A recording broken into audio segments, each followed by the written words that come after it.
I am absolutely blown away by the love and care put into Shadow Gambit and the Cursed Crew. A little bit of a sleeper hit. I had a couple of people recommend me check out the games made by a studio I never heard of called Mimimi Games, a company that focused exclusively on a genre I had also never heard of known as stealth strategy. And going into this game, I didn't know what I expected, but I know I didn't expect to fall in love and have a new favorite among stealth games. Today, let's dive into what made this game so amazing and why you need to play it.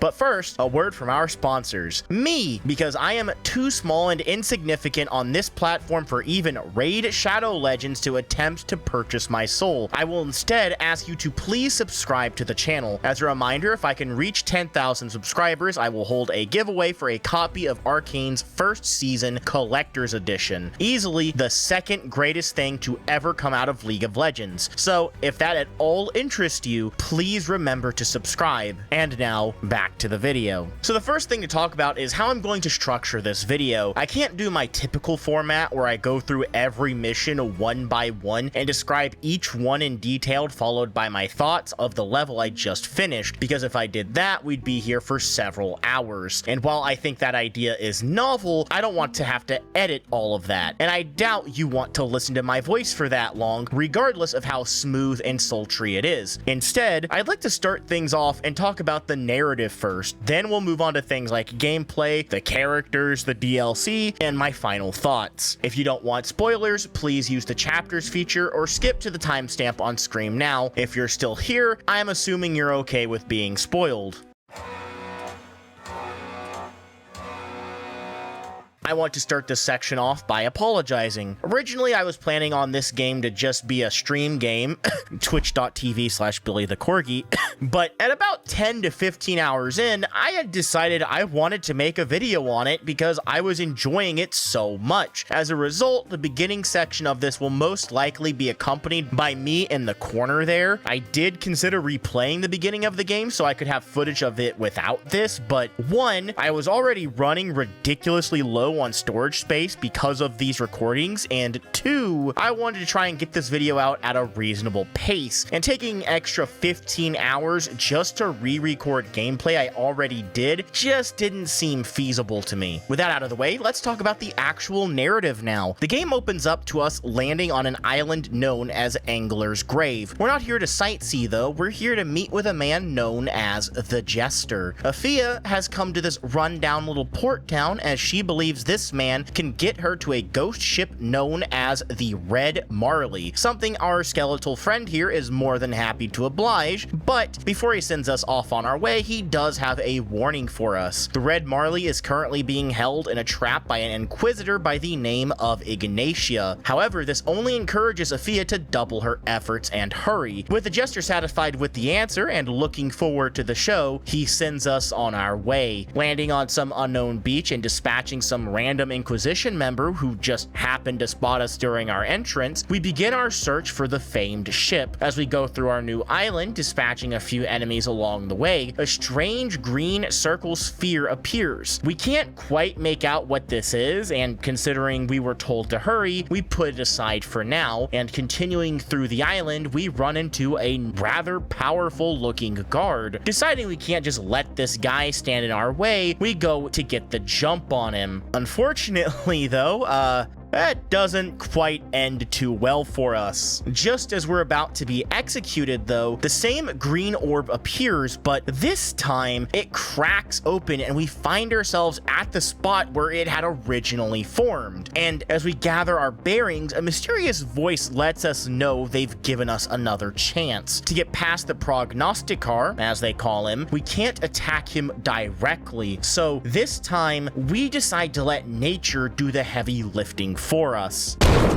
The power that allowed us to go back in time is what this mysterious entity calls a memory. By saving one, we can go back to that exact moment in time. We're not sure exactly how this power works or who's using it just yet, but we can absolutely take advantage of it as we move past the now flattened priest. Eventually, our prize, the grand ship of the Red Marley, is in our sights. Unfortunately, just as the Skeleton Man said, this ship is currently being held by the Inquisitor Ignatia, who's asking it about some sort of riddle. After giving the old ship a nice slap on the poop deck, our lovely Inquisitor leaves to prepare for some right of hers, and so the Marley asks us, more like commands really, we take this opportunity to get her free. Climbing on board, we rip through the ship's uninvited guest before starting negotiations with the Marley. It seems every party here is after Mordecai's, the previous captain of the ghost ship, legendary treasure. After coming to an accord with the vessel, we're able to break her bindings and head out into the open sea. After getting to know some of the deckhands, we have a discussion with the Marley. She tells us now that we've gotten her freed, we gotta get her crew back, but we're going to need to get some help if we're going to pull that off. Thankfully, a couple of the original members are still on board the ship. There's only one issue though. They're kind of dead. Luckily, Marley has a plan for this. We can talk to old Greta, the figurehead of the bow, and the two giant skeletons on the stern known as Pete and the Nameless One. If this type of decoration has a specific name, please let me know. I was Googling for like 20 minutes and couldn't find anything, and I'm just insanely curious how common something like this was and what one would call it. So if you know, please comment down below. The goal is to retrieve a black pearl from both parties, as these will be one of the main ingredients in order to get our crew back in fighting shape, with the other half, soul energy, being handled by the Marley. Speaking to all three entities, it's fairly easy to convince all parties to part with their black pearl. Marley informs us that, unfortunately, she was only capable of gathering enough soul energy to resurrect a single crew member. With that information in place, it's up to us to decide who we're going to bring back to this undead shindig. Between the options we're presented with, either the ship Dr. Sulady or the ship Cook Toya, I decide to go for the latter, both because I thought he sounded cooler and because chat told me to. Once you've made your decision, we're greeted to a cutscene where we see our chosen member float into the air, carried by the soul energy gathered from the Marley before Afia shoots them in the chest with the black pearl, allowing them to roam the seas once more. Once we've gotten Toya out of his little power nap and he's had a run through the training grounds so we can get used to his toolkit, we have another chat with the Marley. Considering we're, for now at least, a part of the crew, we're going to need a role to fill. Normally, with the initiative as well as Afia's excellent negotiating skills, she'd be relegated to the captain. However, the ship isn't quite willing to give us that position. Instead, after some haggling, we're able to convince the old vessel that we'd make an excellent navigator, and with that settled, we head into the map room and select our next destination. Once we've made our way back onto Morrow's Reach, the place we were earlier actually, we start the mission to get the rest of the crew back. Thankfully, it doesn't take long before we locate the missing members, although a couple of them did come dangerously close to being burned by the holy fire of the Inquisition. We are able to procure our dead and send them back to the Marley thanks to this tear in the island. These are never really explained that thoroughly, just know that these doors are basically just our exit point back to the ship, and that's what matters. We can't leave quite yet though. While it's great that we have our crew members back, we need to know the clue the late captain left us on this island. Marley is so kind as to point out a pair of special Inquisition members on the island though, which is certainly suspicious. With no better place to look, we head up, handle the kindred, as they're known, and manage to find a letter left behind by Ignatia claiming she's made way for an island known as New Cruckbury. Information and crew secured, we head back to the ship ready to delegate on our findings. While we may have gotten our entire crew back, we still have one major problem. They're all dead. And while we may have a spare black pearl, unfortunately we still don't have any soul energy. Marley believes we might find something we could leech some energy off of in New Cruckbury, but before we set sail, our ship asks us to speak to Estelle, the ship monkey, to guide us inside of Marley.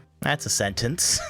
A cell leads us to a door with 5 chains locking it, though from the side of things, there doesn't appear to be a traditional lock keeping these in place. Instead, the only thing we have to go on is what Ignatia stated earlier from the captain's riddle: 5 of Marley's crew assemble. As we really only have one of the crew up and about currently, we decide to test things out and invite Toya to our secret boys club. With the dagger Toya swore unto the crew with, he stabs into one of the skulls on the table and a chain disappears from the door. With this, our goal is clear. We gotta raise the other members of the crew and get them to stab the rest of the skulls in this room. Before we can worry about that though, we still have to figure out more about the captain's riddle, and with New Cruckberry being our latest crew on the matter, we grab our crew cook and make for the island. Now the problem comes from, how do we find the information we need? Afia has the classic idea of spying on nearby soldiers, hoping they'll not only know what we need to know, but let it slip during casual conversation. Thankfully, Marley has a much better solution, and a process that can only be described as somehow. There are these memory fragments placed all around the island, and by interacting with these, we can actually go back and listen to previous conversations from the Inquisitor herself. From these, we can gather that the original text of the riddle still exists, and through what I'm going to call ghostly hot potato, it goes from the Inquisitor to a Magistratus to a Eudex, who is currently hiding out in the light tower on the island. Since we would really like to have that riddle back, we stop by, ask for it nicely, and then head back out into the open seas. Also, fun fact, my chat informed me that apparently you don't actually need to gather any of the memory fragments in this section. You could completely skip all of that and go straight for the Eudex in the lighthouse.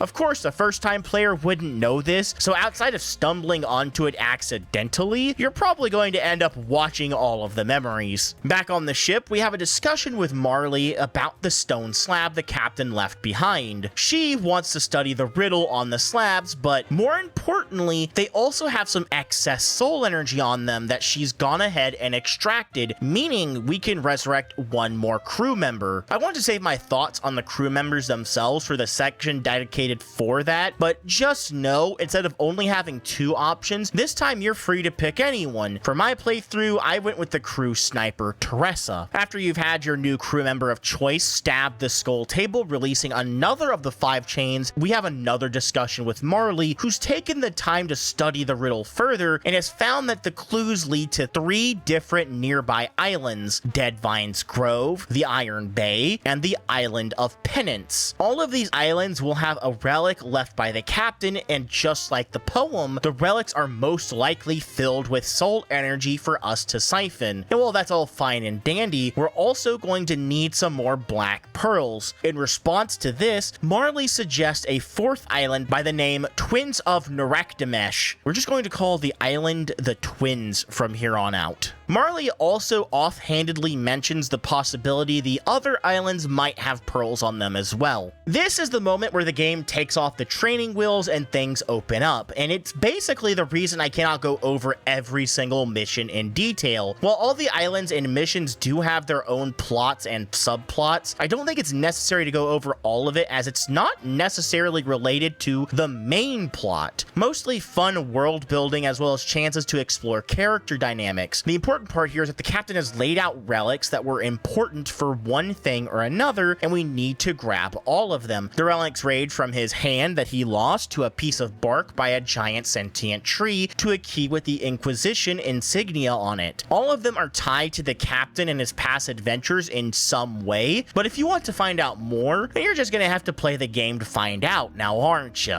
However, the goal of this point in the game is also to go to all the various islands and collect a black pearl, meaning you can be reunited with more and more of your crew as you go along, resurrecting them in whatever order you see fit. However, regardless of who you choose to resurrect, eventually you will have 4 members of your crew, including Afia. As that happens, Marley informs the navigator about Ignatia arriving on Dreadvine's Cove and performing some sort of ritual, one that might lead to her being able to hunt down the crew. Wanting to prevent this, this, the crew heads out to handle anyone on the island, with the added stipulation that Afia not be allowed to join for this one and simply organize from the ship instead, implying that she can actually see as the player does when she's not out on missions by looking through the Marley's eyes, and I just think that's neat. Approaching the island and asking the Dreadvine what the hell is going on, we find we were too late to prevent Ignatia or to get the chance to spy on her, but we can put a stop to the branding she's applying to the tree, and hey, having such an old and powerful being owing us a favor is certainly not a bad thing. Landing on the island and removing the graftings left behind by our dear old friend, we find that it spreads some memory fragments throughout the island. Going through a few of these, we learn that what Ignatia essentially did was plant memories into the Grapevine subconscious as an attempt to be able to control him, at least to some degree. We also end up finding a memory on the island, but not one of these fragments. No, this is a memory like the ones Marley makes whenever we save the game. This is concerning, and while Marley isn't willing to unleash it, we can, however, take a look into it and find that Ignatia specifically left this just for us. Somehow, some way, she's found a way to create memories during her interrogation with her time spent with the Marley. During this viewing, Ignatia even goes so far as to taunt the crew directly by brandishing the decapitated head of their late captain and goading us to come to an island called Gran Alcazar. Marley is, as you can imagine, not happy with this turn of events, but for now, she is willing to calm down while everyone solves the riddle left behind by Mordecai. Back on the ship, Marley informs us that back when the crew had first clashed with Ignatia, she felt a link forming between her soul and the Inquisitors. While that is concerning, at the end of the day, she can't reasonably do anything with it, so for now, it's best to focus on the task at hand and getting the rest of those relics, as well as getting the rest of the crew back into tip-top shape. Fast forwarding a bit, grabbing a relic here, resurrecting a crewmate there, we eventually have all we need to break open the last chain holding the door below decks shut. After having Estelle lead us back and going deeper and deeper inside Marley,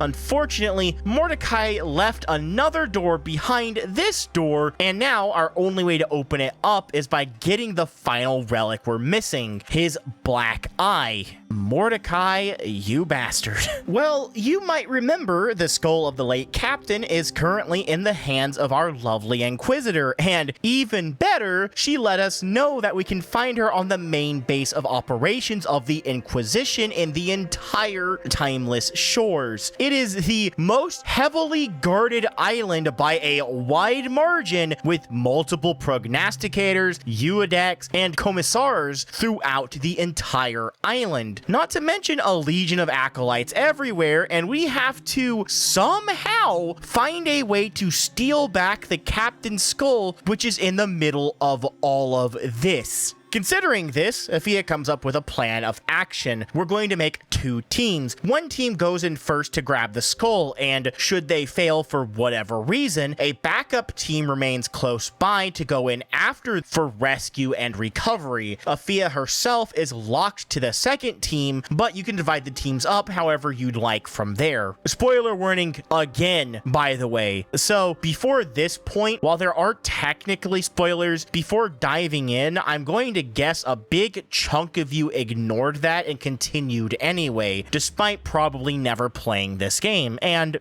fair enough, I've done that same thing plenty of times myself. However, I really want to emphasize this one. The story from here really ramps up, and I don't want to ruin it for anyone. If you're still here, I've warned you twice now, so I don't want to hear any bitching in the comments later. Going in with the first squad, it can be pretty tricky getting to the skull. Again, you're going into the enemy's home base. They're pretty damn well guarded, but eventually when we arrive at the skull, it is shockingly just out there in the open. There is absolutely nothing suspicious about this. Once we grab the skull, we make our way.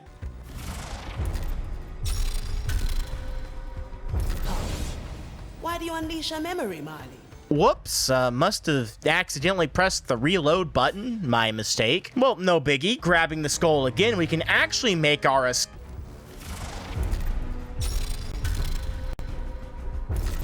That was most unnecessary. Victory was ours. I only reacted. Someone gave the order. Wait. This only happened after we took the skull. It's a trap.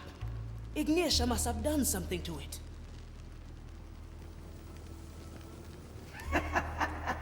Not half bad for a rotten, cursed pirate. That voice. Such a useful trick. To fashion a weapon against you out of my greatest enemy. It needs no force, no threats. Not even a hand to wield it. All I must do is this. Unleash.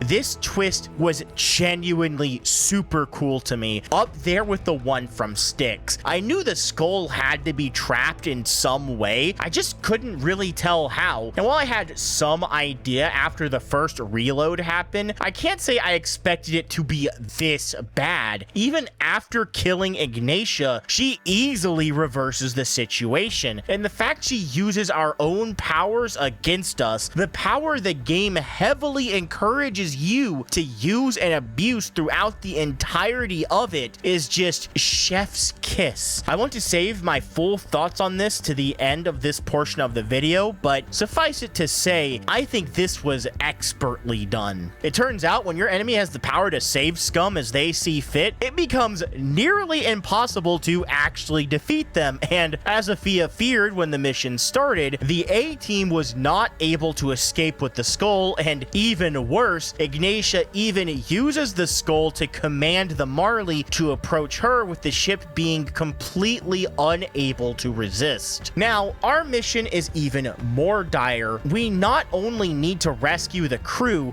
but somehow we still need that skull, now more than ever considering what Ignatia can do with it. The only chance we maybe have at doing that is by breaking the seals currently guarding it, making sure to break them all at once so the Inquisitor doesn't have a chance to respond to what we're doing. Somehow managing to get all 3 seals at once, which, believe you me, is not easy to do, but the reward is oh so worth it. This not only puts Ignatia into a catatonic state, allowing us to steal the skull and rescue our captured crewmates without any interference, but it even has the added benefit of spreading this effect onto the entire island, making the escape trivial. It's a shame we couldn't kill the Inquisitor while she was in this state though, as Marley warned this could cause her to snap out of this frame of mind and be able to unleash a memory. Back on the ship, thanks to the captain's skull now in our possession, we can hopefully find whatever the hell Mordecai hid in the ship's hull. Once we pass the door that held us there, there's a force that actually prevents the Marley from being able to follow us, meaning whatever message Mordecai left behind, he did not intend for his ship to be able to hear it. As we delve further below, eventually we find ourselves facing a mirror with a message left by the captain telling us if we want to find answers to seek them in the deepest parts of the Marley, and when we find the treasure left behind, make sure we can convince her to send it back to the below. With the message delivered, the image of the captain fades, and suddenly Marley is able to sense us and talk to us once more. Once we take our newfound mirror back on board and into the captain's cabin where we can take a better look at it, Athia puts her hand on the floating shards and we receive another message by the captain who tells us to put his old crew in front of the mirror and run a little test for him. However, before we start these little trials, I think it's best to go out and get the rest of the crew, and thankfully, we found 2 more islands that are bound to have black pearls and soul energy to get our mates back into tip-top shape. 1 second.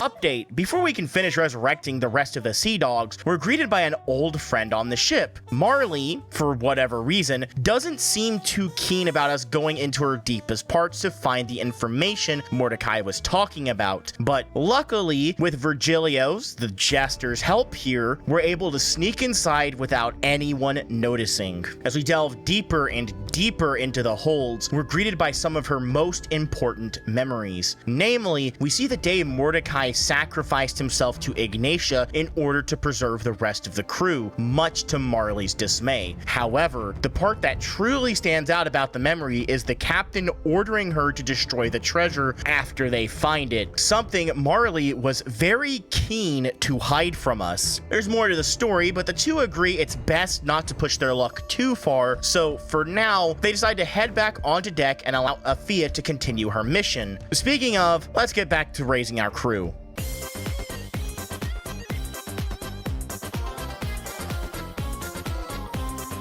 Another interruption on our quest to resurrect our crew. This time, the Marley informs us that someone is poking around inside her head, and it's coming from the captain's quarters. As we investigate, it doesn't take long before we find the source of our troubles in the form of Ignatia speaking through the skull of Mordecai. Afia has the great idea, in my opinion, to just throw the thing overboard, especially considering the fact Ignatia flat out tells us that she is spying on us through the thing. But Marley, still as loyal and devout to her captain as always, stops us and insists on letting Ignatia just watch for now. After all, she has no power over the ship since she lost the skull, and the ship is even able to cut off the connection between her and the Inquisitor. While I agree with Afia that the better solution is to just throw the skull overboard and not risk it, Marley calls the shots, and so it stays for now. After that last interruption, we're thankfully able to raise our final crew member. From there, we can finally figure out what this whole mirror thing is about. Approaching the mirror, we're told to bring in one of the crew members to face a trial set by the captain. Each trial is based off some past trauma of said crew member they must face so they can satisfy the mirror, unlocking the next step in the treasure hunt. I was originally going to give a brief description of all the trials, but honestly I think it's best if you experience them for yourself. They all range from pretty good to genuinely heart-wrenching at times, and give you a deeper look into how all the crewmates function, as well as how they got to where they are today. If I had to pick a favorite, that spot easily goes to the ship's treasure hunter, Quentin, followed closely by the sharpshooter, Teresa, but honestly, I enjoyed all of these. And while you only need to complete 4 of these trials to get to the next part of the game, you do get the opportunity later on to do the trials you skipped, so don't worry too much about missing out on anything. Of course, as with the last main objective, you can bet your bottom dollar we're going to have interruptions again. This time, Ignatia wishes to speak to us directly rather than involve the ship. Her goal here seems to be to sow mistrust between Afia and the Marley, as the Inquisitor asks if we even have any idea of the true nature of the captain's treasure. And as if on cue, Virgilio appears on deck in order to guide us once again into the deeper holes. This time, going even further down, we can find some of the Marley's oldest memories, such as her learning to use her powers for the very first time, as well as the limitations Mordecai specifically put on those abilities when he created her. More importantly though, is this memory where we find out the true nature of the captain's treasure, a being known as the Time Soul, a creature so immense, so powerful, it can,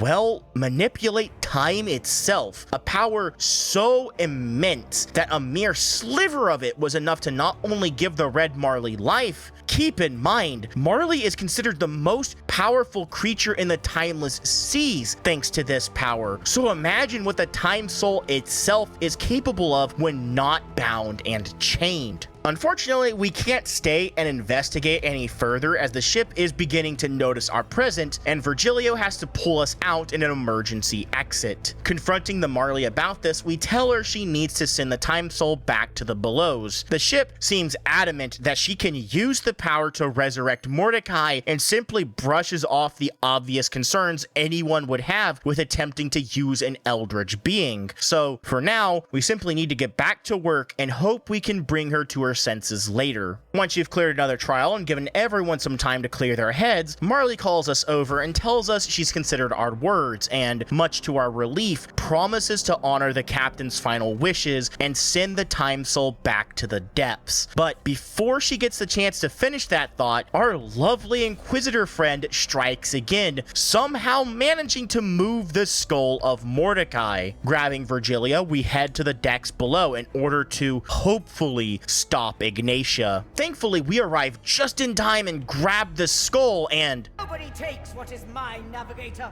Unleash!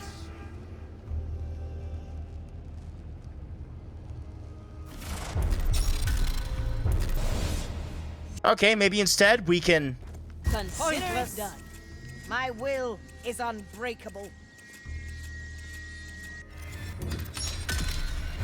Try as you might, there is nothing you can do to stop this. And believe me, I tried, hoping there was something I missed, or if I kept attempting to take the skull, it'd eventually work. But alas, we awaited too long to get rid of it, and now, as a result, we've given Ignatia the power of the memories once more. That being said, I absolutely love Ignatia's monologue here, as both a look into her character, as well as how well it describes the Marley. Here, my words can't do it justice. Why not have a listen for yourself?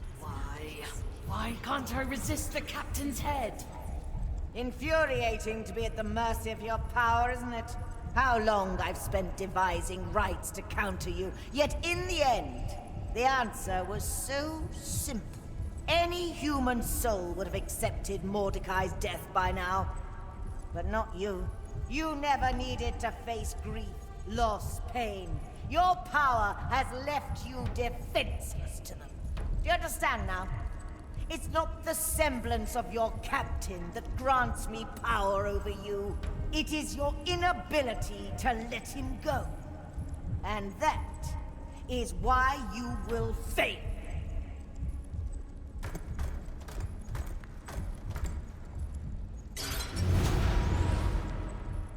And the worst part is, after a little time has passed, Marley has taken the complete wrong lesson from this, and it's entirely understandable. She takes Sophia down into her deepest holes, the place where her most important memories are, including her meeting with the Navigator. However, by far, the most important memory, the day she was created and the day she met the captain. Marley, unable to bring herself to accept Mordecai's death, instead asks us to destroy this most precious memory. Watching the vision, Sophia cannot bring herself to destroy it, and instead makes another pact with the ship to put their trust into her instead. With that done, we're finally able to see what this mirror truly has in store for us and figure out where the hell he stored his treasure, and as it turns out, it's where it all began on Morrow's Reach. Gathering the crew, we head out prepared to take on Ignatia and send that time soul back to where it belongs. As we arrive on the island, sure enough, just as Mordecai said, the mirror indeed called the captain's treasure, and the island is now flooded with coin. More importantly, the time soul is here too, with Ignatia just a moment away from taking it for herself. It's all hands on deck as we make way to claim the captain's treasure for our own. Tearing through the island, which is actually shockingly difficult, even though this is the first mission in the game with every single crew member available at once. Eventually, we're able to get the jump on Ignatia and approach the time soul, ready to send it back where it came from. We could all be together. Yes, I can see it. I can do it. Time soul, let my dream encompass the world. Bring back a memory of happier times. Let me see my captain again. Wait, something's wrong. What's this memory? I can't stop it. I can't! Marley!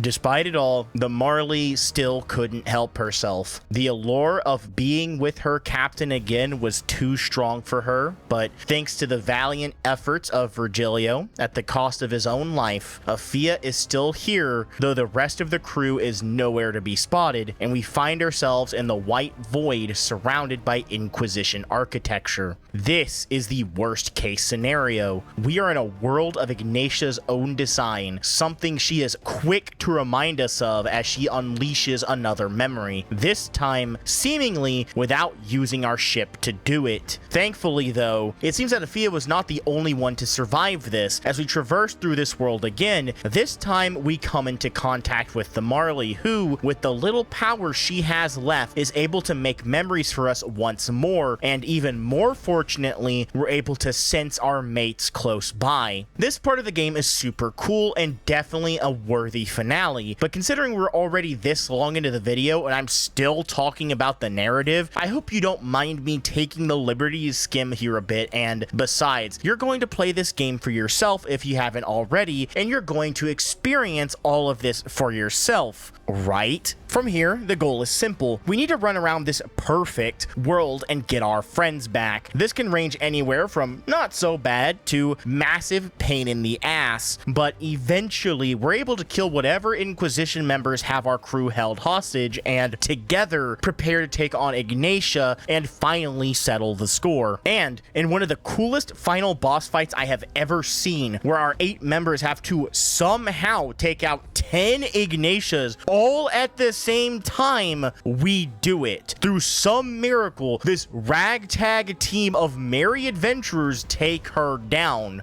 Also, as a side note, I'm not sure how / if the DLC affects this mission, since you are capable of unlocking 2 additional characters, but I decided not to do that for my first playthrough. Just wanted to slip that in here now in case anyone decides to bring it up in the comments. After that test of your tactics, we're greeted to easily my favorite scene in the entire game, and I think it's best I just let it play out for itself.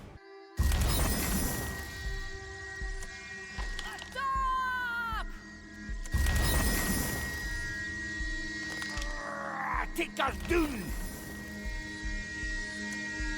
Make the kill! Shoot her! Take her now! To victory! Get her!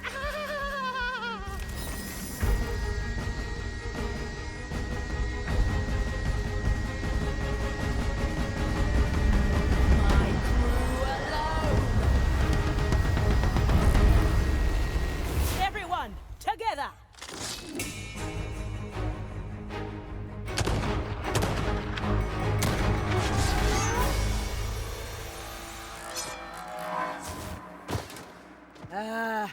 You accursed pirates!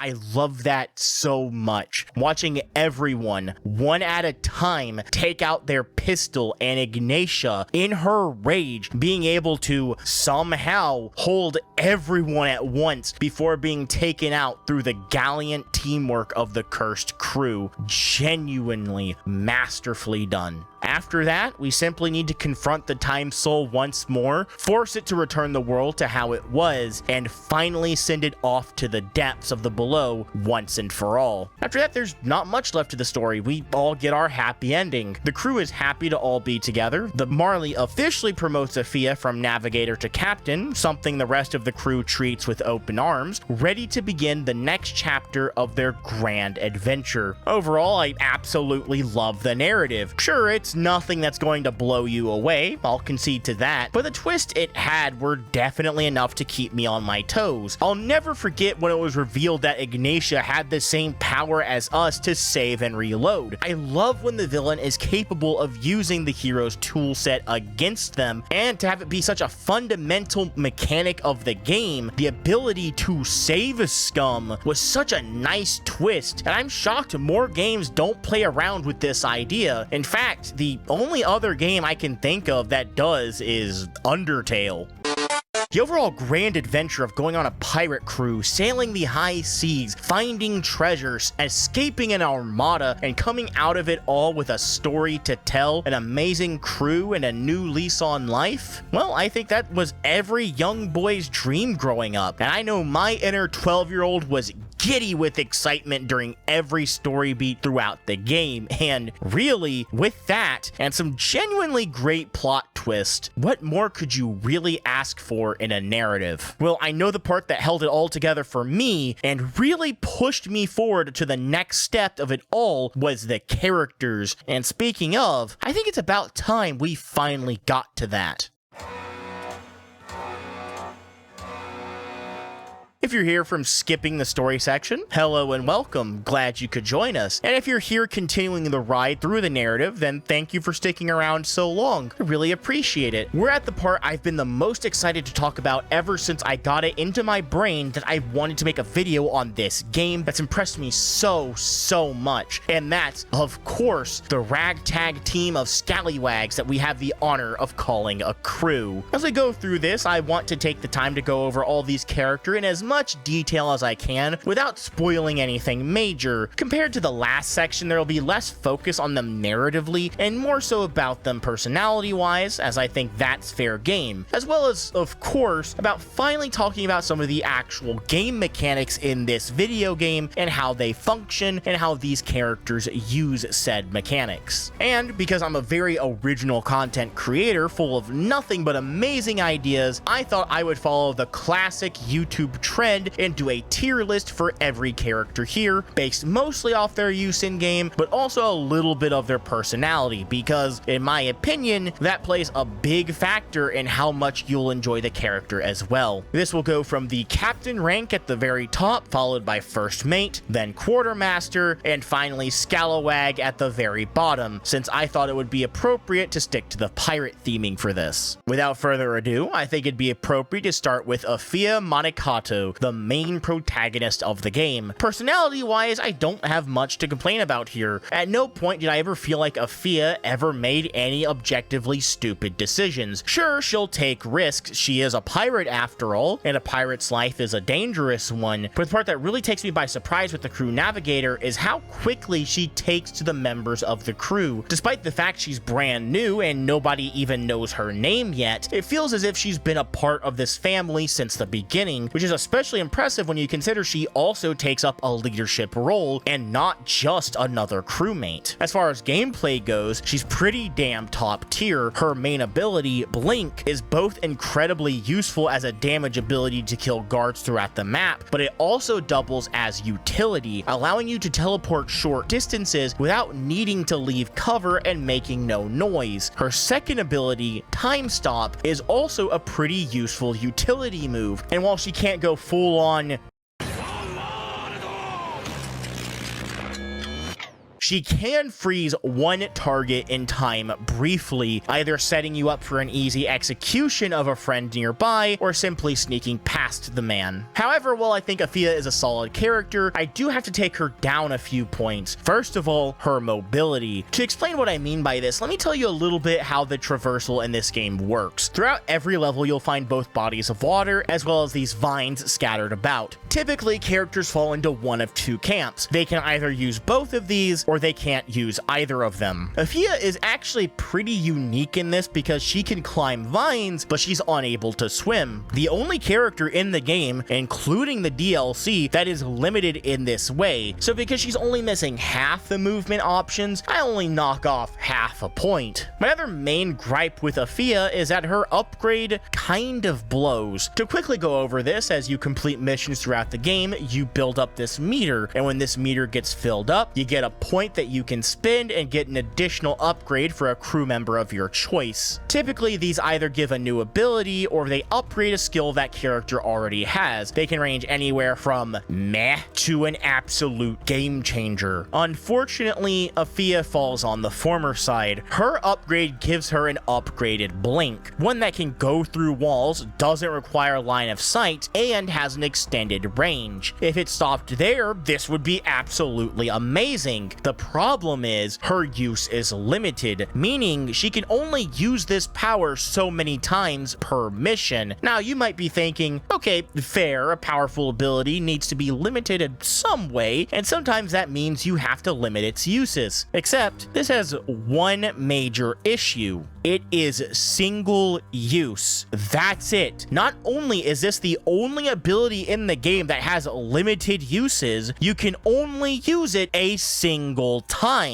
After unlocking this ability, I only recall a single time ever using it because the single use it has per mission discouraged me from ever actually using it. I'm not against the limitation, but the other abilities have a way to recharge them, or if the devs were too scared this ability would be too powerful if you could recharge it, then at least give me 2 or 3 uses of it. With a single use, I'm so scared of wasting it that I never end up actually using it. Overall though, these problems aren't enough to weigh down Afia too heavily. Hell, her upgrade being so mediocre can be seen as a positive in some ways, as it means you are free to spend that limited point on another crew member and still be highly effective with the navigator. For how well she contributes both to the narrative and in game, I feel compelled to give Afia a well-earned captain rank. She's a solid pick and will almost always be useful in every mission you take her in. Next up, we have the ship's cook and resident ninja, Toya of Iga. As a character, Toya grew on me very quickly. I genuinely think he strikes a good balance between being both heartwarming and humorous. Throughout the game, there's these things called crew tales, where everyone, minus Afia, has a mini slice of life-esque storyline. I imagine they give these to the other crew members as it's really Afia and the Marley that drive the plot forward, and they wanted to make sure that the others had something to do. Not to say they do nothing during the plot. Everyone has a role and their own thoughts about what's happening during specific moments, but because the game can't know who you're going to take on what mission outside of when a specific character is required, their roles in the actual narrative end up being rather minor as a result. With that in mind, I think it was an excellent idea to give them these optional side plots. To give Toya's a very quick synopsis, it's a cute story about him finding this talking fish one day and taking him under his wing, teaching him the ways of a ninja. He does an excellent job at fleshing out Toya's character, both his sillier side that's willing to humor a random fish, as well as his genuinely caring side that wants to help and inspire. As for gameplay, Toya is a very solid character. You can't really go wrong taking him into a mission, and considering you're either picking him or Sulady as your first resurrection, I'd sure hope he's a good pick. His first ability, his bread and butter, is a 2-for-1 special, Katashiro and Shadow Step. For the first half of this ability, Toya throws down a trap, which he can then follow up with the second half by teleporting to that trap he left behind. And if there happens to be an enemy in said trap when he teleports... So exhausting. Wait.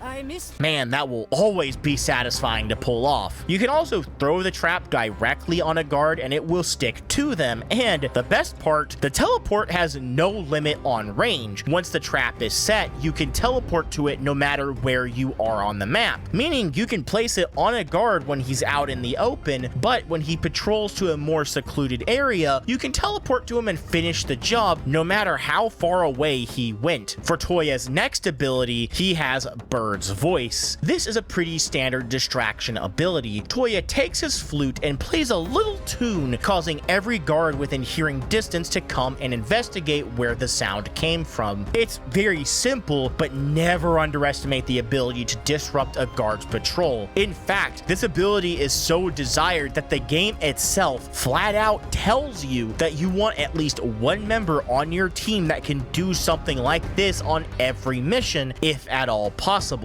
You can even pair this with Toya's previous ability where you place a trap down, play a funky tune, then trigger the trap when the unsuspecting guard comes to investigate. That's not it for Toya though. He absolutely has some other big advantages to him. First off, his mobility. Toya falls in the camp that can climb and swim, meaning he can easily get to anywhere you need him to get to. But the thing that causes him to stand out the most, in my humble opinion, is his kill animation. Toya has a very distinct advantage in that he is one of 2 characters in the game that has a short animation when he uses his standard kill ability, and believe me, that is a big deal in this game. The amount of times that I got caught because it takes so long to kill someone is truly astonishing and at times frustrating. Toya being able to kill someone at damn near instantly is without a doubt a massive boon. For downsides, the biggest one I'll give Toya is that his teleport is, in my opinion, not as exciting as it sounds. Yes, it's cool that he can give himself a waypoint to teleport to, but because the distance he can throw his trap is so short, any utility it gives isn't actually all that useful. It's excellent as a tool for setting up a kill, but that's really all it ends up being. And the fact his upgrade doesn't really fix this for me doesn't exactly help. By spending a vigor point, you can give Toya the ability to make his Katashiro permanent rather than a one-time use, as well as the ability to swap places with it when he uses Shadow Step. On paper, this sounds rad as hell, but in practice, it ended up doing very little for me. If the devs would let me teleport while holding a body, then yes, I could see this ability getting a ton of use. But as is, because the original is only used to kill, and because you typically want to hide the bodies of the people you kill, I don't find this upgrade gets any use really at all. Despite my praise for him, I really don't feel comfortable giving Toya anything more than a first mate tier. This might make you raise an eyebrow, but hear me out on this. Toya is very high up in the tier, and there is an argument that he deserves captain,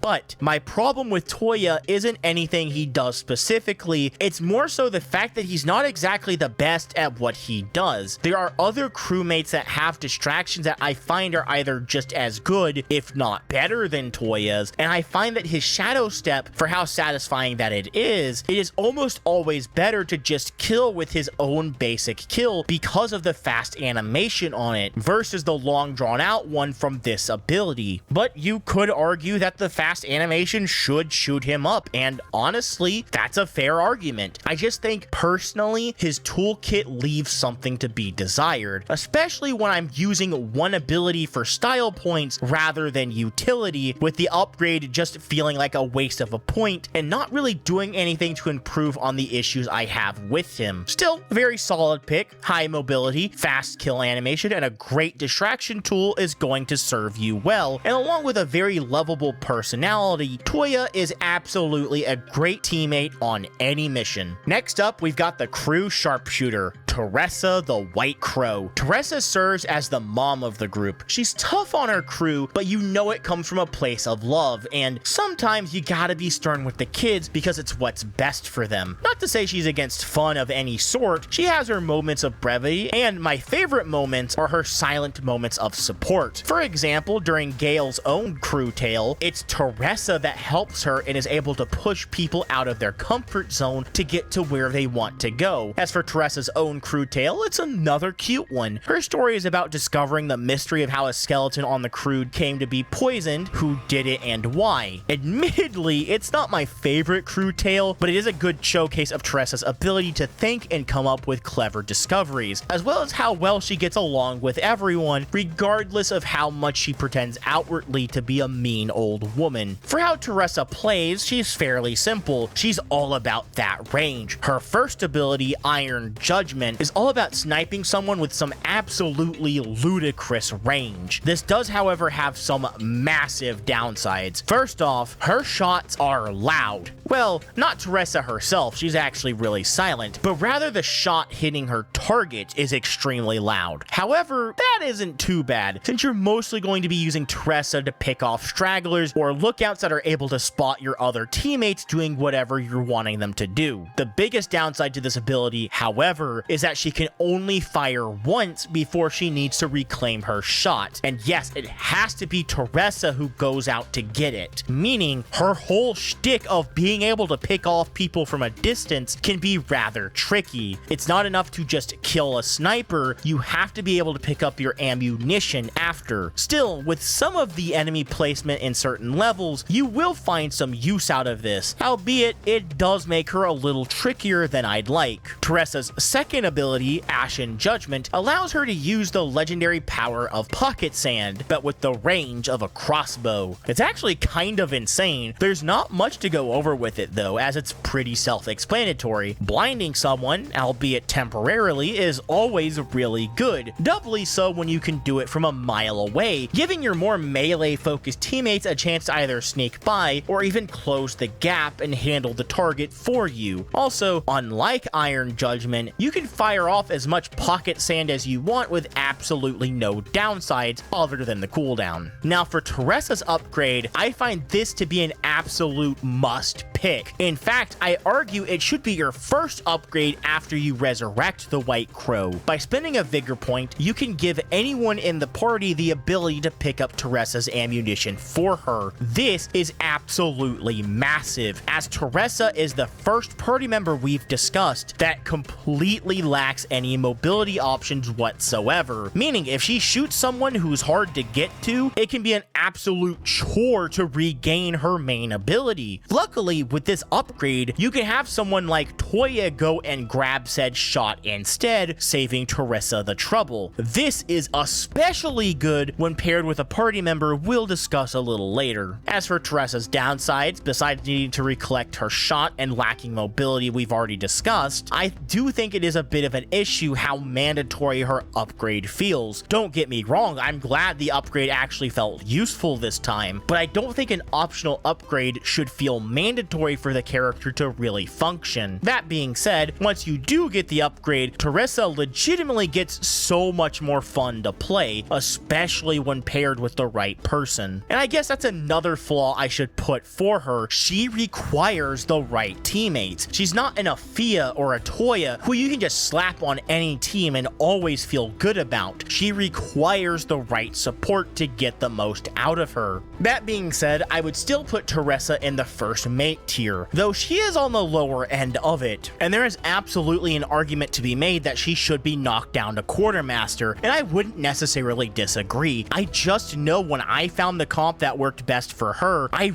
really enjoy how she worked, and that was enough to bring her up for me. For our next pirate, we've got Gael. Alright, just going to come right out and say it, I do not care for Gael. As a character, she's fine, I guess. Her whole shtick is that she's French, disgusting, she likes shooting her cannon, and she likes writing poems. Her crew tale is honestly the worst one out of the lot. The best moment from the entire thing is when Teresa steps in and contributes, because I get to focus on her character for a little bit rather than Gael. The entire story is just teaching a skeleton how to write poems. I don't know. I like the ending too, I guess, but personally, this one just felt like a waste. As for playing Gael, yeah, I don't really like her here either. Her bread and butter is the massive cannon she has tied to her back. She can load both allies and enemies alike into it and, well, blast them. This will temporarily stun both the person being shot out of the thing, as well as anyone unfortunate enough to be shot with said ammunition. Allies are not stunned for as long as enemies, but they are still out cold for a little while. The ability definitely has comedic value, I will give it that. If I was ranking abilities based off their humor alone, this would be in the captain tier. Hell, I might have to make a new tier above that just for it. But unfortunately, I am ranking abilities based off of how useful I found them, and I didn't. I'm sure this ability has uses, and a better player than me, if such a thing exists, can probably find uses for it and really make it broken, but I really couldn't. While the idea of being able to launch allies into places they normally can't go to sounds really good, personally, I never really found this that useful, because not only does it A, make a loud ass sound when they land, but also B, they are sitting ducks while they recover. ever, meaning you better hope you didn't miss a guard somewhere that can stumble upon your guy. And launching enemies at each other isn't nearly as useful as it sounds either. While it would seem like a better version of Teresa's Iron Judgment, taking out 2 enemies from a distance instead of 1, and not even needing eyesight, just a good angle, that all falls apart when you realize that the stun is temporary and you'd need to have someone run up there and kill the target before they have the chance to recover. Otherwise, you're getting caught, and that just ruins the point of a ranged character to me. Like, why do I have range when I have to go up and kill the guy with melee anyway? The most use I ever got out of this ability was just picking up dead bodies and shooting them into bushes when there wasn't one close by. That was the best strat I could ever come up with. Gale's other ability is fine. It's just another sound-based distraction like Toya's, but a little worse. She launches some fireworks to a nearby location, and somehow these make less noise than the tiny-ass flute the ninja was using. Barring that though, they're good. Any ability that causes a guard to leave their position will always be a solid one. As for her upgrade, even this is nothing exciting. All it does is remove Gael's need to kill an enemy before loading them into her cannon. Now she can just do that, even while they're alive and standing. And while this does, I believe, make her kill animation go from long to short, which is a genuinely massive buff, don't get me wrong, it's just too little too late. Gael doesn't even have the decency to have good mobility. She can neither swim nor climb vines. If she could at least do that, then she would actually have some use, but sadly, all things considered, I have to give Gael the rank of Scalawag. Look, she's not awful. I've used her and she's had her moments to shine. It's just that those moments were few and far between. If you're a Gael fan, I do apologize, but please tell me in the comments what you see in her. I'd genuinely really like to know if there was something I missed, because I just was not vibing with this character. Moving on to our next scurvy dog, we've got Quentin Albers, the treasure hunter of the group, and man, I think we've struck gold with this guy in more ways than one. First of all, as far as characterization goes, I absolutely love this dork. His absolute greed for anything with a shine to it always brings a smile to my face. Something about being this obsessed with every single magical item he can get his grubby little hands on, regardless of how useful he would personally find it, it just reminds me of D&D players, or you whenever you play Skyrim. Come on, man, we both know you're just going to take that ancient magical sword or helm or whatever and chuck it in one of your 12 houses and never look at it again. Yeah, that's right, I'm talking to you. I know who you are, you little pack rat. His crew tale is also a genuine trip, and one of the ones that kept me smiling the entire way through, and even got me to snort extra air out of my nose a few times, so that's how you know it's good. It's all about Estelle, this weird monkey creature that stays on board the crew, guiding people through the lower holds of the Marley, stealing some of Quentin's cursed magical items, and Quentin attempting to reason with this stupid chimp to give them back the entire time. Meanwhile, the crew keeps finding these strange items and being inflicted with these debilitating curses. It's great, I love it. As for his skill set, when it comes to raw support, he is entirely unmatched. Quentin's main ability, his go-to trick, is his fishing rod. With this, he can do things like pickpocket guards from long distances to grab things like keys or other items of interest. But that's not what makes this skill so good. No. This fishing rod also has the ability to grab corpses off the ground, and if it does, it instantly removes the body and prevents it from being found. This alone would make the fishing rod a pretty stellar ability, but believe it or not, it's got one more trick up its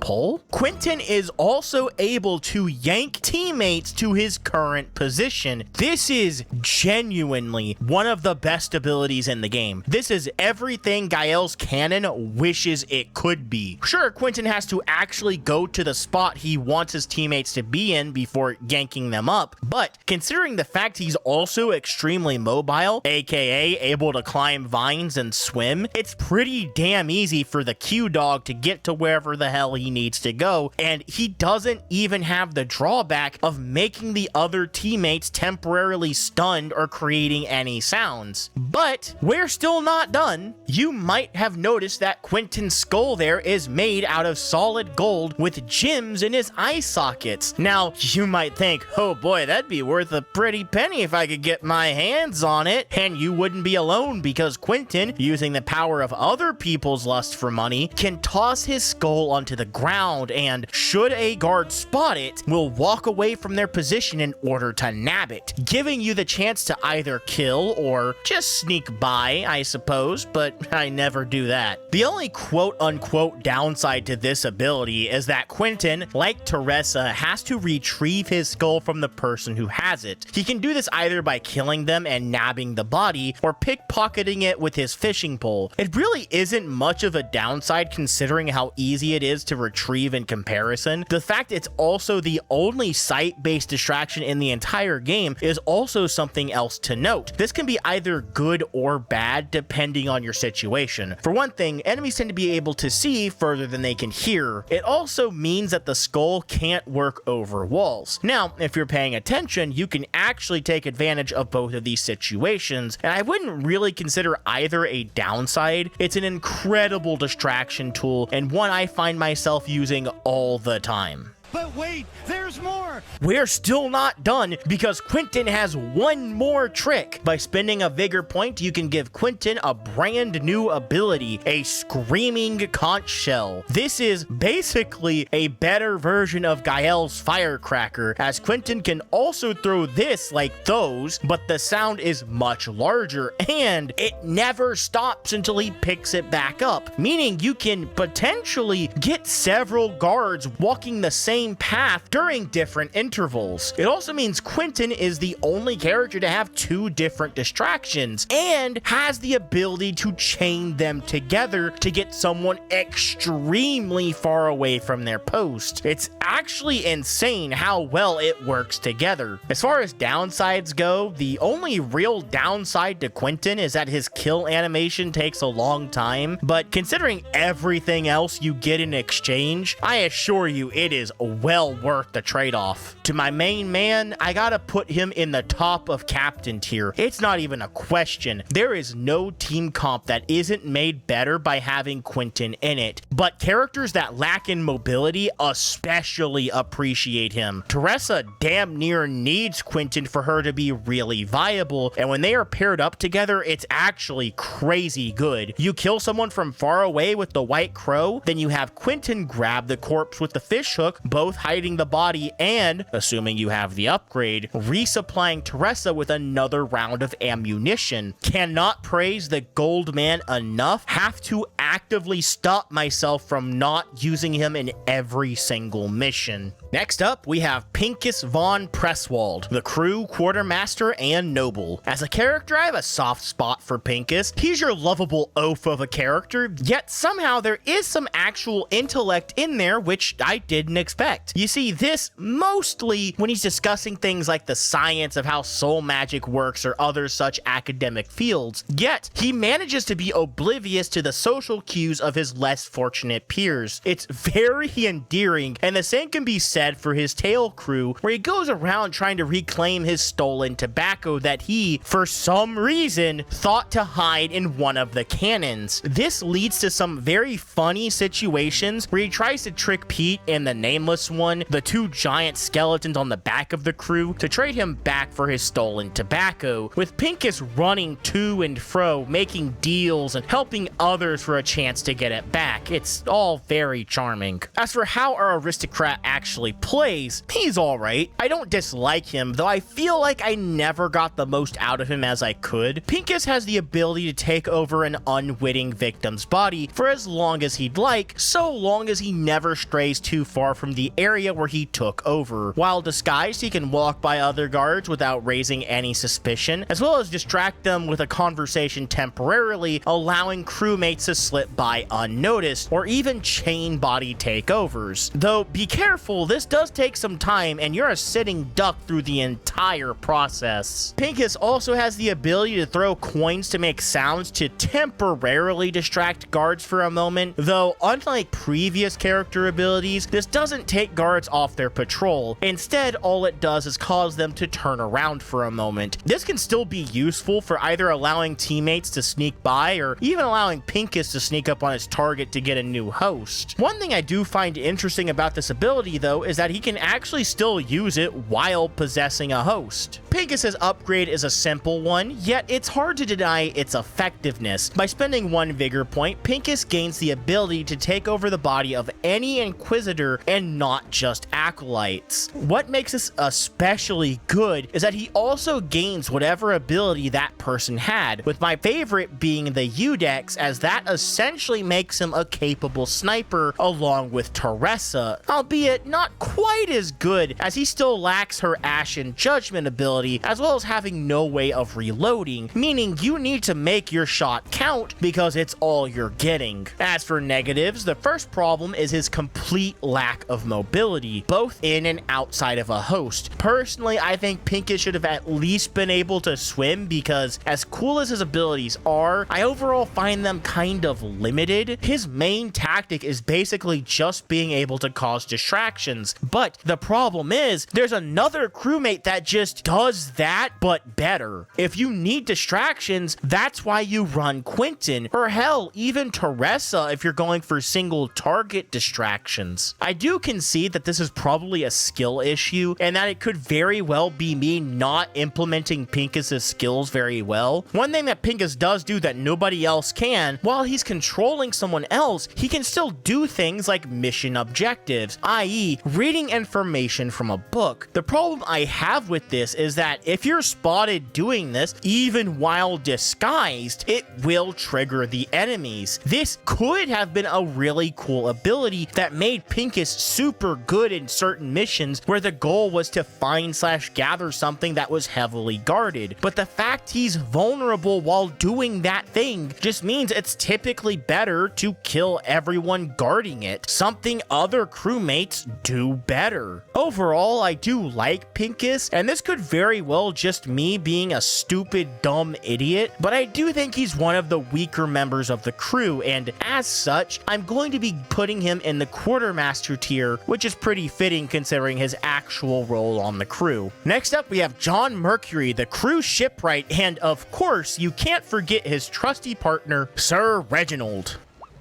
I think John is a funny sort and certainly full of charm. I do think he can get rather one note, however, and his impact on the crew as a whole felt rather small to me personally. Not to say he didn't have his moments, because he absolutely did, but overall he felt much more like a background crew member compared to the rest of the cast, though that could be in part due to how late I unlocked him. As for gameplay, John is a bit of a one-trick pony, but fortunately for John, that one trick is really good. John's main claim to fame is him taking this big ass anchor he has strapped to his back and diving into the depths with it. Once below deck, he can resurface anywhere in a pretty damn big radius, so long as you aren't trying to change your position vertically, that is. The real meat to this ability though is that if you use it on an enemy as you reappear back on land, you'll both kill and instantly remove the body of your latest victim. This is an incredible skill. Killing someone and removing the body in the same breath is absolutely amazing. And by the time your animation is done, you're ready to dive back to the depths again, preparing for your next victim. This even has the bonus advantage of being able to go through walls, which can potentially be massive depending on the mission. John does have another ability, but to tell you the truth, it very much felt like an afterthought to me. Mr. Mercury can send Sir Reginald out to a location in range, and anyone who hears it will be temporarily distracted. While this can be used when John is underwater, I find it's not actually all that impactful. Again, there are just better options if you need a distraction. For John's upgrade, by spending a vigor point, he can bring his teammates into the belows with him, keeping them out of sight from anyone who would do them harm. This ability sounds a lot cooler on paper than it actually actually ended up being. So yes, John can drag people to the belows to hide them, and the cool part is they stay there even if John himself leaves. However, they do not have the ability to jump out wherever they like as he does. Instead, any teammates dragged down must instead jump out wherever the hell they were dragged down in. This ability isn't useless by any means. I definitely got some use out of it when I paired it up with Toya's bird voice slash Katashiro combo, but overall, this ability left me a bit underwhelmed. Other than that though, John is also very mobile and being able to climb vines as well as being able to swim, so that's a major plus for him. There really aren't any negatives for John that I haven't already discussed at this point. John is overall a solid character, if a very one note with what he does. But hey, if it ain't broke, don't fix it, am I right? I feel comfortable putting John in the first mate tier. If he was a bit more flexible in what he could do, I might be willing to give him that coveted captain spot, but as is, I can still say you're going to have a good time with John, and he'll absolutely make himself useful on whatever mission you bring him into. Great character. Finally, last but certainly not least, we have Sulady, the crew's doctor. Sulady is one of your two options you have at the start of the game, along with Toya, which makes it kind of ironic that she was the literal final member I bothered to resurrect in my playthrough, but that was a decision I would come to somewhat regret because she kind of kicks ass. Personality-wise though, I do feel as if she's a bit bland compared to the other members of the crew. I don't think she's bad by any means. She's your badass, extremely competent plant lady, and watching her get paired up with someone like Pincus is always a treat. And her crew tale certainly got a couple of chuckles out of me because it is literally just Shiver me timbers, shiver me timbers, shiver me timbers, shiver me timbers.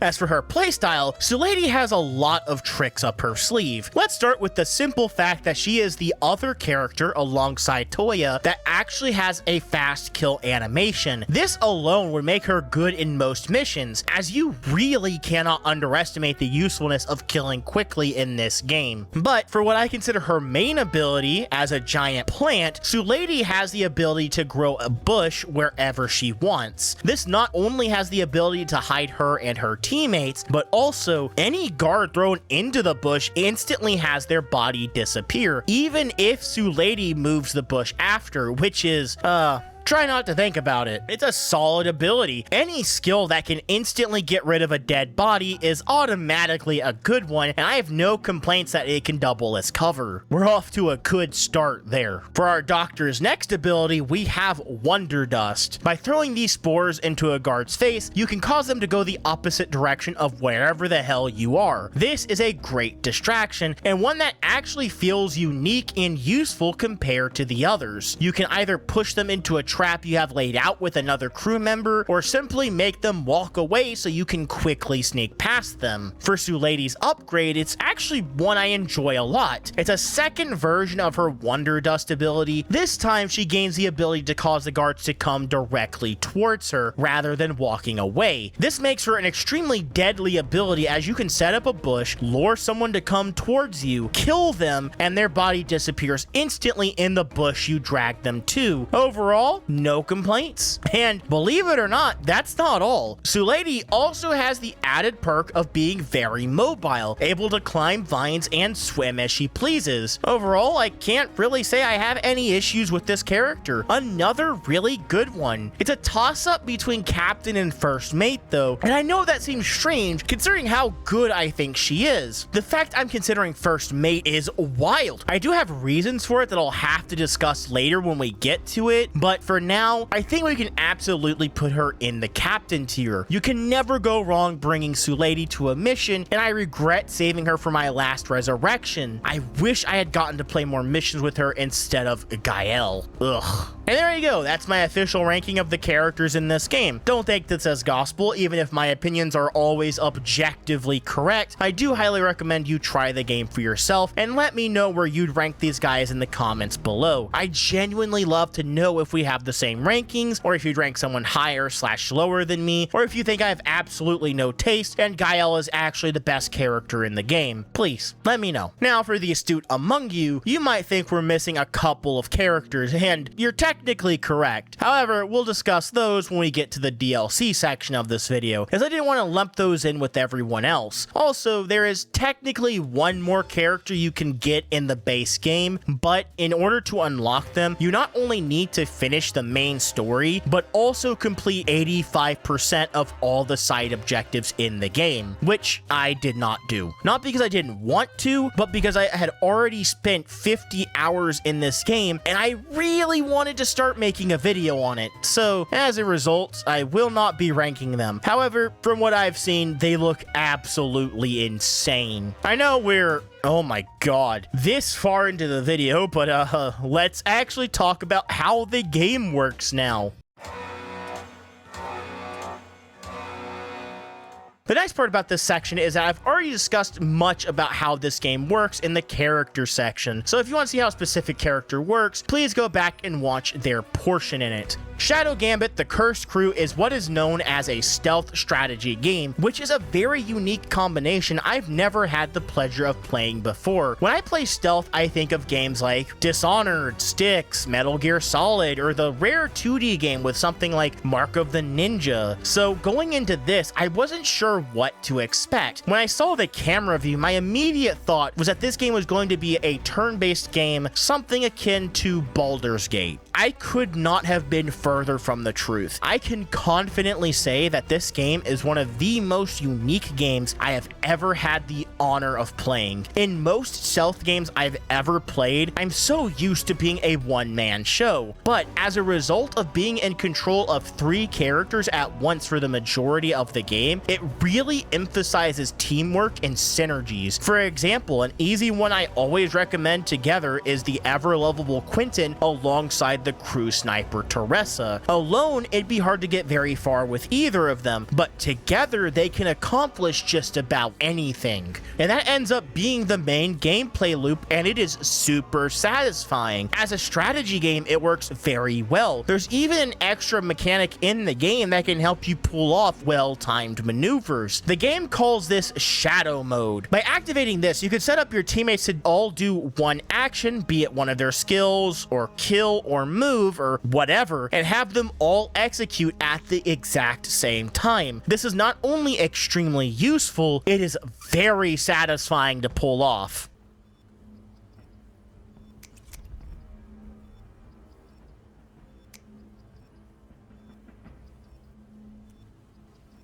Let's not ask for permission.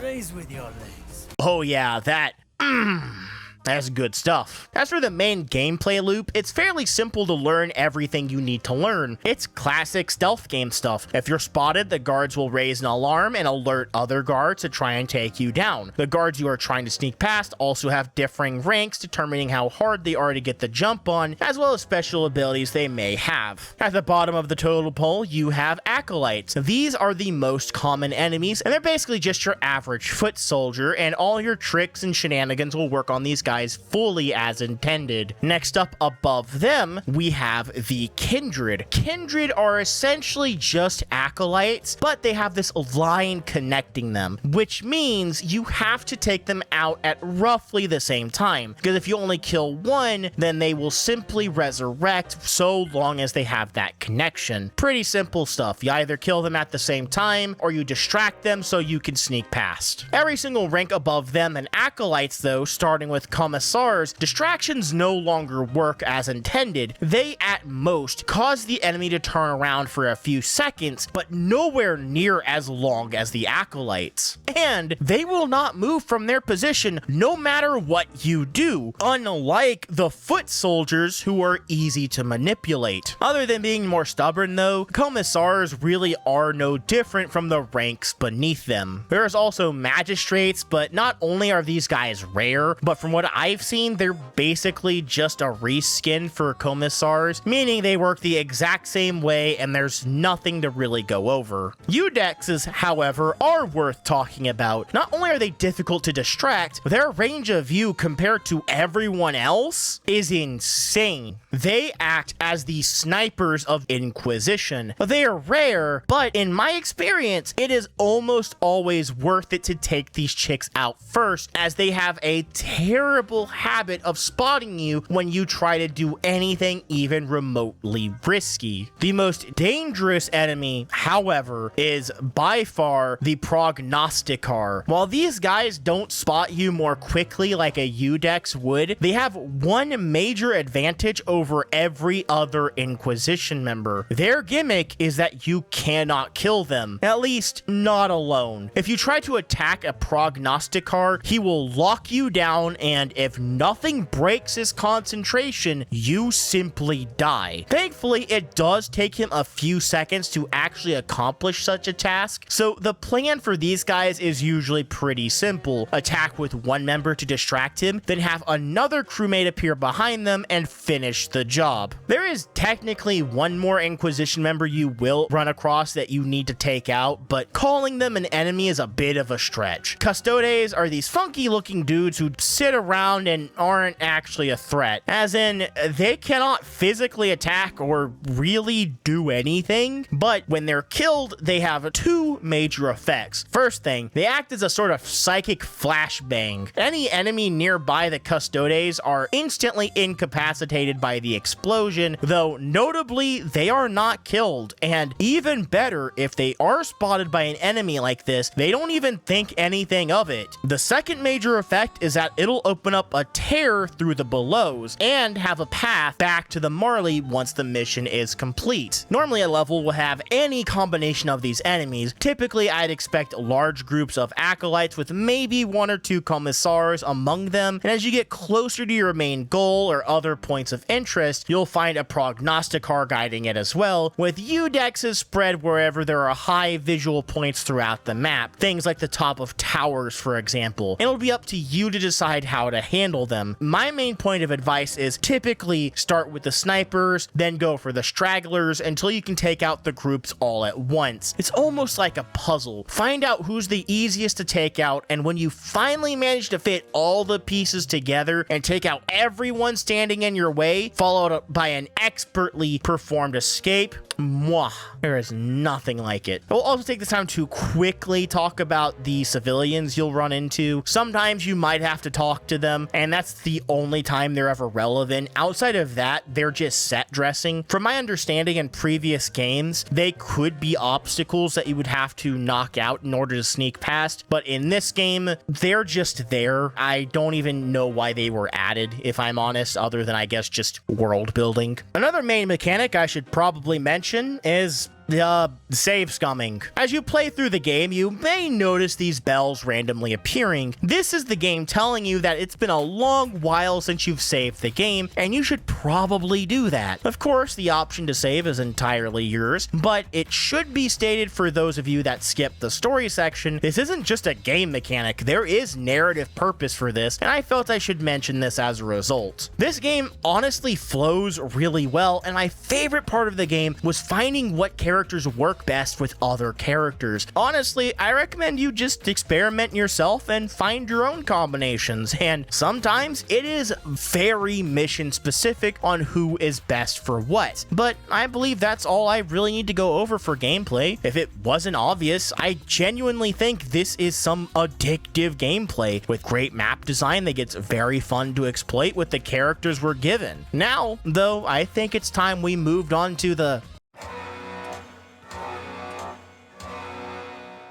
For the final major topic, I think the DLC deserves its own section. Mimimi blessed us with 2 expansions to sink our teeth into, both of which introduced us a new crew member, a short story following said character, and an extra island to explore. Between these two, I enjoy one a lot more than the other, but if you know the DLCs, it's probably not the one you're thinking of. I will say from the get-go, however, that they're both very much worth your time and money. And before we dive into specifics, these characters they add also have the benefit of being used throughout the main campaign if you so wish, and I'd really recommend it if either of them seems interesting. I didn't do it for my playthrough because I wanted to see what the base game was like without them, and I do regret that in some senses. For future playthroughs though, I absolutely plan to use probably only one of them to be honest, but let's take some time to go over them before I explain why. I also want to state going into this, I mostly plan to to go over the characters added, not really the narratives, and to give a quick, and I do mean very quick, summary of the maps of these DLCs. Both are good, especially with how the map in the second DLC, Yuki's Wish, changes as you hit certain narrative beats through its story, but it's hard to beat the atmosphere from the manor added in Zagon's Ritual, the first DLC. If I had to pick one over the other just in terms of map, I'd have to go with Yuki here, as even though I find it less visually appealing, I believe the map is just overall better designed, with enemy placement that is less obnoxious than the one added for Zagon. Not to say that map is bad, far from it, it just stuck with me a lot less outside of the visual flair. But for the real meat of the DLC, and the reason you would actually pay $15 a piece for them, the characters. Starting with Zagon, as he was the first one added, I think it's best to start with how he is as an actual, well, character. And on that end, I absolutely adore him. Zagon is a former prognosticar turned undead in a bid for power, with his main excuse being he did it for research. He is known in the Timeless Seas as the Apostate, as a result of him betraying the Inquisition. Upon first meeting with him, there is this sense of arrogance, and it becomes clear he truly believes himself to be above everyone else. However, while it would have been easy to make this his entire character, the devs remember to give Zagon a hint of silliness as well, especially with his interactions with the crew. Well, if nothing else, I like your guts, Zagan. That is an odd body part to compliment, but I'll file it as an unwarranted attempt at flattery.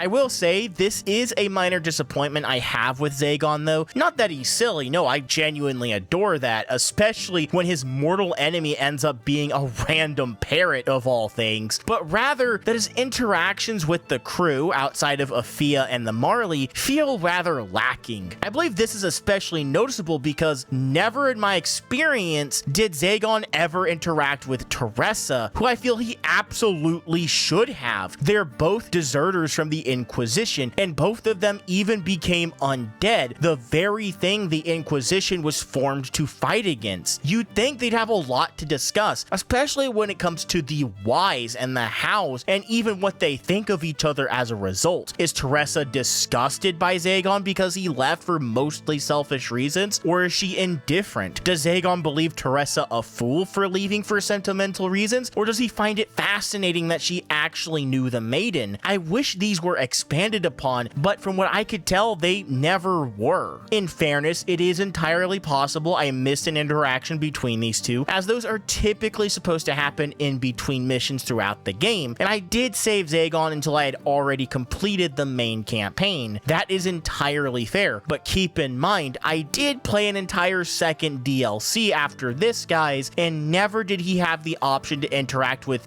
really anybody outside of Afia. That said though, what we do get for his character is genuinely charming. I'm a big fan of the mad scientist archetype. I always find those fascinating, especially when the writers can remember to not make them one note and actually give them some sort of personality, which I believe Mimimi did expertly. I was never annoyed with Zagon, and his chemistry with Afia was always a delight, especially with how she would tease him and how that you can tell they do eventually grow on each other. Now all that's fine and good, having a likable character is great, Billy, but how does he play? He could be the most charming character in the world, but that doesn't mean anything if he plays like Dookie. Thankfully, Zagon is an absolute blast to control. As a former prognosticar, his skill set is heavily designed off their toolkit, and surprisingly enough, they struck a perfect balance between fun and powerful, but made sure not to go overboard by giving him too much. Interestingly enough, as a result of his prognosticatory background, is that a word? Well, we're leaving it in. The very first skill we should talk about is his basic kill ability, or rather his lack thereof. Zagon, unlike the rest of the plebs on the crew, doesn't carry around a knife or any other kind of blade, and you might think that would make him harder to use or not fun to play, but it's quite the opposite. Instead of having a typical kill, Zagon has the ability to channel visions into any unsuspecting guard over a fairly long animation. While this doesn't kill them the target, it does incapacitate them, which you think would give you the same effect, but it actually has two major differences. First, since the enemy is not killed, if another guard were to stumble upon your victim, they would not become suspicious. After all, having visions is seen as a rite of passage for Inquisition members, and they are encouraged to embrace them when they do appear. Second, and most interesting of all, if Zagon takes out an enemy using this ability, he regains any health he may have lost up until that point. Normally, this would be a pointless addition to me because if I'm caught, I tend to just reload a save anyway because I enjoy challenging myself to go full ghost in every stealth game ever. However, this is very, very important for a second reason. This ties directly into Zagon's second ability, Dark Excision. You remember that ability Prognosticars can use when they lock a crewmate down temporarily before killing them? Zagon can do that too, and I absolutely adore this skill. This ability is amazing. It has decent range, it can be used through walls, and all things considered, the actual animation isn't that long either. However, it does have one downside. When you use this ability, it costs you 1 HP, and if you're not careful, you can quickly find yourself down to only a single hit remaining. I absolutely love how these two skills pair off of each other. It feels very ebb and flow. You get a few easy kills with the Excision, then you're forced to find an enemy you can sneak up on and give visions to with your catatonic grip so you can regain your HP. It's very satisfying, and I'm always a fan of things like this that are high risk, high reward. It even has a secret bonus effect. If you attempt to use it on a Prognosticar, it will actually lock the two into a beam struggle. Unlike with other characters, there is no time limit here. Zagon is as powerful as his former contemporaries, and as such, they both become locked in a stalemate until a third party is able to kill one of them. I honestly love that this is a thing. It really helps distinguish Zagon from the rest of the crew. We're not done yet though. Zagon has one more trick up his sleeve with Hadron of Constriction. To give a brief description of this ability, it's essentially a reskin of Afia's Time Stop. When Zagon uses this ability, he freezes a character temporarily if he moves. To say it's a reskin is a bit disingenuous. It'd be more accurate to say it's an upgraded version of it. If Zagon uses his ability on a Commissar or higher, then yes, it acts identically to Afia's Time Stop. However, when used on an Acolyte, the effect is permanent so long as Zagon remains still. The best part is, if he uses his ability from a bush, you can essentially permanently freeze that guard until someone is able to sneak around and kill them. This is an excellent ability, and I'm not even done yet. It has one more benefit to it. If Zagon would be caught and this ability is able to be used, he will automatically cast it and temporarily freeze the guard noticing him, regardless of how far away they are. This is an incredible ability, and it can really come up in a pinch, especially when you don't notice that one guard that's around the corner, because there's always another guard around the corner. Why wouldn't there be? God damn it! We're fine, we're fine, we're fine, we're fine, we're fine. Zagon isn't perfect though. He does have some flaws that hold him back. His most obvious one being that he is completely immobile. He is unable to swim or climb vines, but unlike Pincus, I feel this is entirely justified as Zagon's kit is so powerful, he needed the handicap to really allow other crewmates to shine. Even Afia, who does have a worse version of his time stop, still feels useful because of this intentional handicap the devs gave him. And I think this is genuinely good design. More powerful characters should have a weakness somewhere, especially in a game built around using multiple teammates to cover spots the other members are unable to. Overall, I feel Zagon strikes the perfect balance of being powerful, fun to use, and most importantly, filling a role for the crew while simultaneously not overshadowing overshadowing any one crewmate and making their inclusion feel pointless. To bring back that tier list, I'd feel very comfortable putting Zagon in the captain tier. As for where he goes, personally I'd put him above Sulady and below Afia, but I think there is absolutely an argument to put him above the navigator on the tier list, and I wouldn't necessarily disagree with you if you placed him higher. I just believe Afia is a bit easier to get the most out of, plus she just has the unfair advantage of being the MC, and as such gets much more time to really bounce off the rest of the crew as a result. Be that as it may, Zagon is my personal favorite character to use, outside of Quentin of course, and even then it's extremely close, and I always have a good time when I bring him to a mission, except for that one time where I brought him to a mission where you really want to bring in people that can swim, and as a result, he didn't get to really do anything.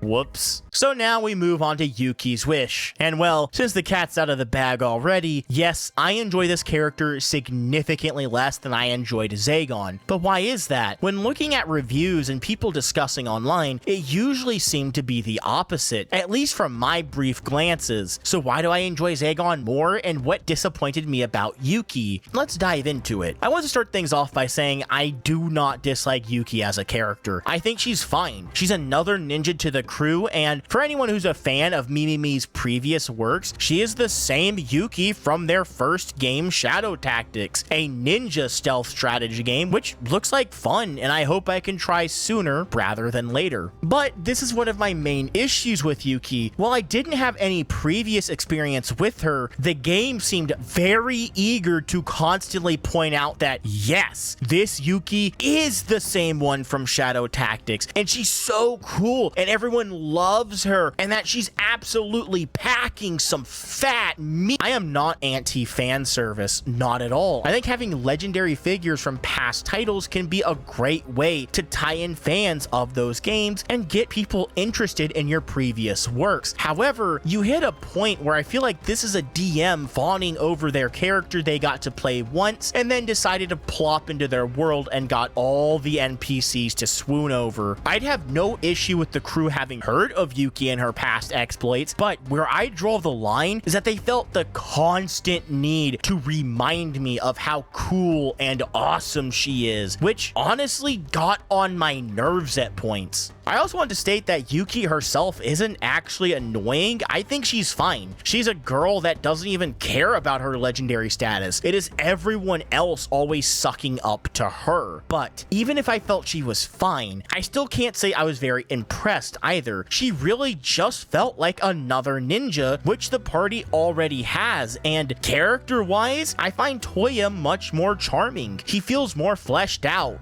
despite the complete lack of flesh, with a more interesting and fun quirk, and overall, I feel like Yuki is just a worse version of him. And before anyone gets mad at me in the comments, yes, I know, I said Zagon and Teresa were both deserters of the Inquisition, and I was both fine with that and wanted more of it, but they felt so distinct besides this one similarity. Teresa joined the Inquisition because she was compelled by the Maiden and what she stood for. She truly believed in their cause during her induction and only left once they had strayed too far after the Maiden's death. Zagon, meanwhile, exclusively joined the Inquisition for his own personal bid to gain power. He was only in it for himself from the very start, and once he felt he had nothing more to gain from them, he left. He left without a second thought. So while, yes, they might have been part of the same Inquisition, they still feel like two entirely distinct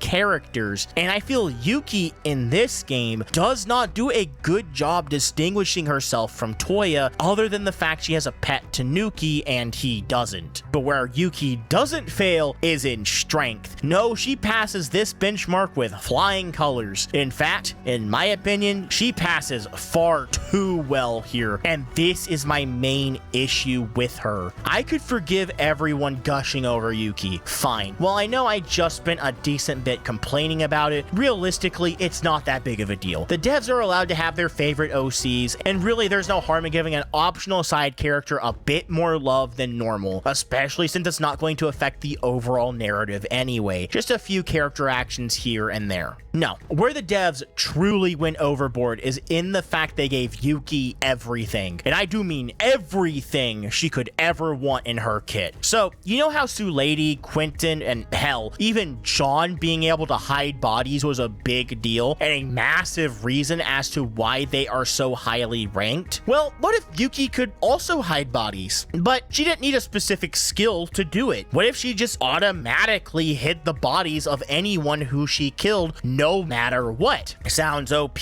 right? Well, that's exactly what she does. Oh, well, surely they wouldn't give her another insanely strong ability, right? How about the absolute best distraction ability in the entire game? Remember how Quentin being able to move people with his skull was pretty damn good? What if Yuki could do that with her Tanuki, but the guards couldn't move the Tanuki when they arrived? And what if the charm never ended until they arrived at it, regardless of how far the Tanuki is? And wait, what if Yuki could target more than one guard with this ability at a time? And what if she also have them go straight to her rather than the Tanuki if she didn't send it out? Because she does all of that. Seriously, it's insane to me how stupidly good this one ability is. It's great at both getting a single guard to where you want to trigger a trap, and it's really good at distracting a large group. It can make anyone cross a ridiculously large distance depending on where you put Kuma, her pet Tanuki, with its only downside being that it has a limited time. But even in that limited time, the cooldown is so short that literally the second it wears off, Yuki can just charm the same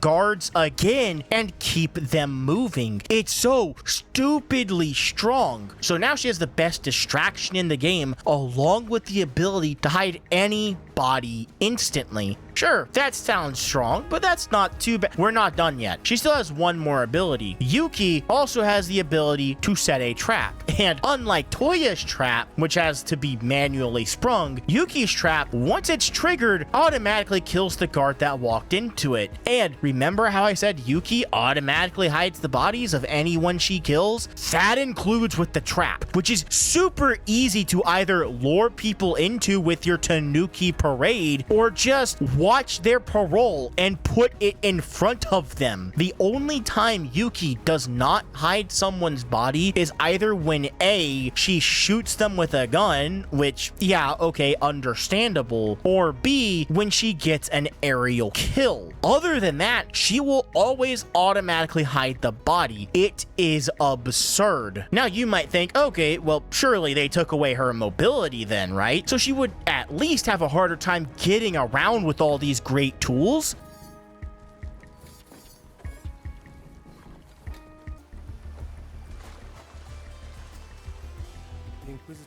When I said the devs gave Yuki everything, I truly meant it. The only quote-unquote downside to her, and I'm using the word downside very loosely, is that she's in the camp of long kill animation. That is literally her one weakness, and it's not even really a weakness. It's just the default that every character -2 has. Yuki is the reason I have a hard time putting Sulady in the captain tier, because why use Sulady when Yuki is going to do everything she does but better? Sure, she can't spawn a bush to hide crewmates whenever she wants, but that is literally the only thing Sulady brings to the table when compared to Yuki. I feel the same about Toya. Why bring him when Yuki not only lays down a better trap, but also has a much better distraction too? This is my inherent problem with Yuki. It's not that she's strong, it's that she overshadows other crewmates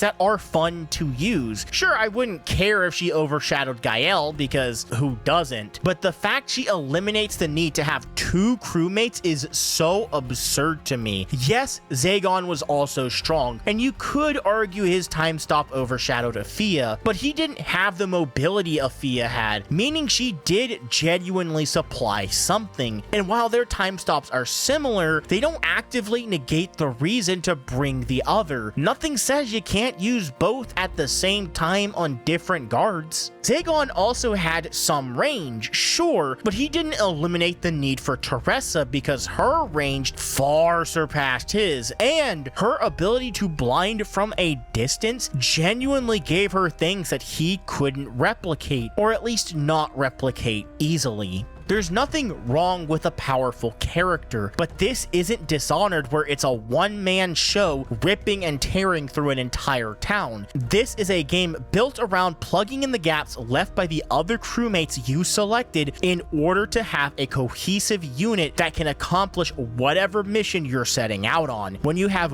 one teammate that genuinely feels like a one-man army and can practically solo the entire game outside of specific circumstances, that does hinder my enjoyment. But I have to be a bit more objective here, and objectively speaking, I can't give Yuki a low rank. She's far too good at what she does. In fact, she's so good, I can't even put her in the captain tier. Instead, because she's so special and cool, I have to give her her very own special tier.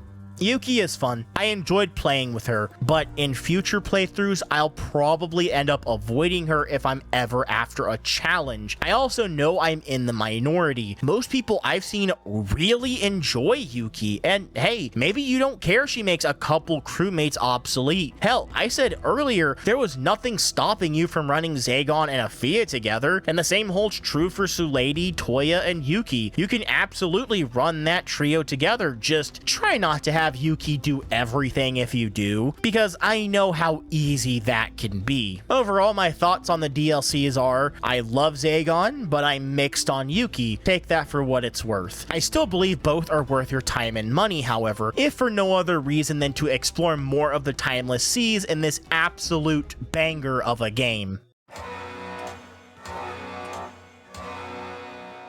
If it isn't clear by now, I absolutely adore this game. Everything about it has stuck with me, from the aesthetics, to the narrative, to the characters, to the gameplay, and even the DLC. Any complaints I've had have been fairly minor. I've put over 50 hours into this game, and the only reason I didn't keep going is because I needed to make this video. And I know if Mimimi put even a third of the passion they put into this game into their other projects, when I eventually get around to those two, I'm going to be in for an absolute treat. I also feel this is a good time to talk about the studio and its unfortunate closure. Posted in August of 2023, a letter was released by the founders of the company stating that due to a combination of stress and wanting to avoid burnout, and in my opinion the most impactful reason, the tiny niche of making games in this genre not being financially stable. While this game was amazing, it's not hard to see why it wasn't profitable. While this is an issue for any stealth game, it is especially tricky when your subgenre is even more niche within your niche genre, which I believe is a damn shame. Playing through this game, it is clear the love, the passion the devs had for it. I implore you, if you haven't already, please give this game a try. I promise it is worth your time and money. I was skeptical at first as well, and it breaks my heart I couldn't have got into it sooner, that I couldn't have shown this studio the love it deserved while they were still around. And Mimimi devs, if you're somehow watching this, I just want you to know I loved your game. I hope one day, through some miracle, you give this another go. Even if it's not with this incredible genre you've paved the way for, it is clear you have a love and talent for creating in this medium. And reading your letter, it's even more clear you cared about the people that made these amazing games a reality and the community that supported you the entire way, however small it might have been. Even if that never happens, thank you for what you've created. I know it'll stick with me for a very long time, and I'm hoping with whatever small voice I have, I can get even a few more people to play this masterpiece. Hey guys, it's me. End of the video. Apologies it's taken so long. As a reminder, I'm doing a giveaway for the collector's edition of Season 1 of Arcane at 10,000 subs. So if that interests you, please remember to subscribe. And hey, thanks for watching this far. Most people don't make it this far, so I genuinely appreciate it. If you want, I have more videos in the pipeline, but please tell me what else you'd like to see. I'd be happy to at least give them a look, but for now, I think that's all. Thanks for watching, and as always, have a good night.